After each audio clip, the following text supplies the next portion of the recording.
and the tares. Well, there are more weeds in my life than just those growing in my garden. One of the weeds is that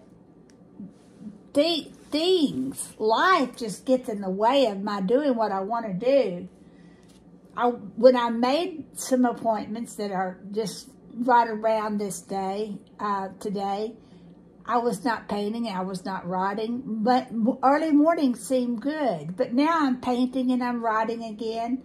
Early morning, I need to be painting and writing, but lo and behold, yesterday I had a hair appointment. I went to the salon or the beauty shop, and that wiped. I went fairly early in the morning, and that wiped out my day. By the time I got finished with that ordeal, I didn't feel like painting or drawing, so I didn't get any painting done that day. I did do a little bit of writing. On Monday, the young man who helps me in my garden showed up, and I didn't get any painting done that day. I worked in my garden until I was just bone tired. So there was Monday, no painting. Tuesday, no painting. Tomorrow morning, I have a dental appointment. No painting or drawing tomorrow. I will get a little bit of drawing, maybe painting done today, but I have some other things scheduled today. But anyway, time. Interruptions is one of the biggest weeds in my career. How do you manage all the interruptions? Well, yesterday I was determined not to waste. I had color and highlights. That takes an hour just to let the color and highlights dry, not to mention the washing and the drying and all the other stuff that happened at the beauty shop. So I knew I was going to be there a while. So I didn't go empty-handed, twiddling my thumbs. I took my copy of Charlotte's Web, which is our looking at lit title for September, and I began to read.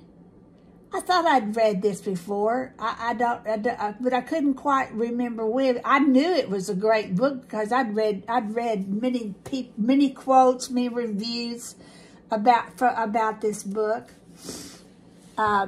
Every child in school, I think, reads it at one time or another. And I thought, well, it's just a kid's book. No need.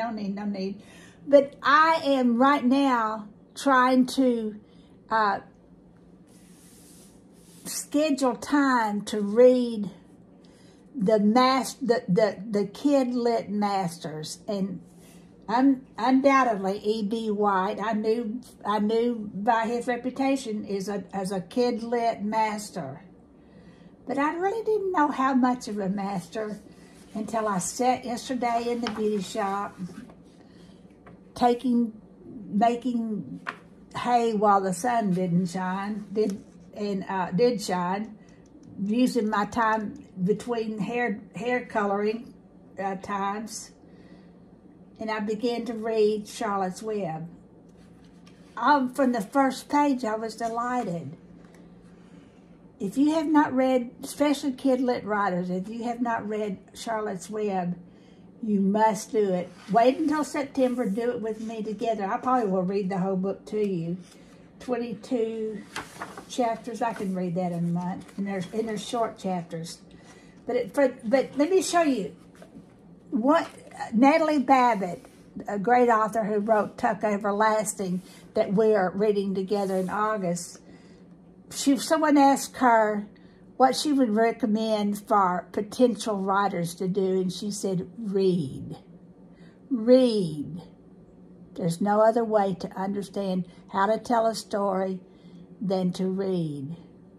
Well, I've always heard, or I've always read, studied, that the first lines, the opening line, is the most important line of the whole book.